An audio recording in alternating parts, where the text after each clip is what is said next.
পবিত্র ঈদুল আজহা ঘনিয়ে আসায় ঢাকা টাঙ্গাইল যমুনা সেতু মহাসড়কে যানবাহনের চাপ বাড়ছে।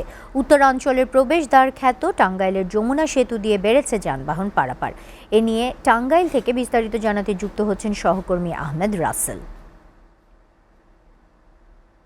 রাসেল, মহাসড়কে উত্তরাঞ্চলমুখী যানবাহনের চাপ কেমন দেখছেন?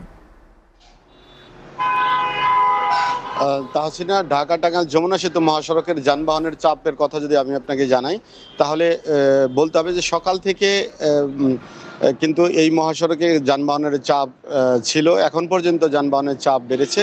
তবে ভোরবেলা টাঙ্গাইল থেকে যমুনা সেতু পর্যন্ত কিন্তু প্রায় ২০ কিলোমিটার এলাকা জুড়ে যানজটের সৃষ্টি হয়েছিল। এই পুলিশ প্রশাসনের পক্ষ থেকে যানজটের কারণ হিসেবে যেটি আমাদেরকে জানানো হয়েছে সেটি হচ্ছে যে ভোরে মূলত ৩টি গাড়ি বিকল হয়ে যায়। সেই বিকল গাড়িগুলি সরিয়ে নিতে কিছুটা সময় লাগে। তো এখন যে জায়গাটিতে আমি দাঁড়িয়ে আছি এটি ঢাকা টাঙ্গাইল যমুনা সেতু মহাসড়কের আশিকপুর বাইপাস এলাকায়। আমরা কিন্তু সকাল থেকে মহাসড়কের বিভিন্ন পয়েন্ট ঘুরে এসেছি। সেখান থেকে কিন্তু দেখতে পেয়েছি যে মহাসড়ক জুড়ে তীব্র গাড়ির চাপ রয়েছে, বাট এই মহাসড়কে কোথাও কোনো যানজট নেই। তো চন্দ্রা থেকে যমুনা সেতু পর্যন্ত এই ৬৫ কিলোমিটার রাস্তা জুড়েই গাড়ির চাপ রয়েছে।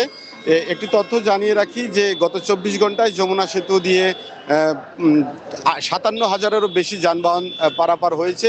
এ থেকে সরকার রেভিনিউ পেয়েছে প্রায় ৪.৫ কোটি টাকা, যেটি বলা যায় যে সর্বোচ্চ রেভিনিউ তাদের আয়। তো মহাসড়ক দিয়ে কিন্তু যানবাহন চলছে, কোথাও কোনো ধীরগতি নেই, কোথাও কোনো যানজটও নেই। তবে গাড়ির চাপ রয়েছে।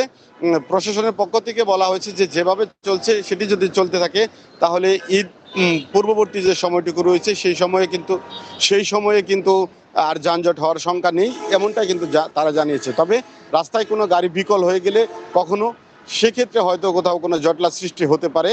তো যে ঈদযাত্রা, সেই ঈদযাত্রা অনেকটা স্বস্তির হবে বলেই এই ঢাকা টাঙ্গাইল মহাসড়কের যাত্রীদের জন্য এমনটাই কিন্তু প্রত্যাশা করছে প্রশাসনের পক্ষ থেকে। তো এই ছিল ঢাকা টাঙ্গাইল যমুনা সেতু মহাসড়কের সর্বশেষ চিত্র। জি রাসেল, আপনাকে ধন্যবাদ।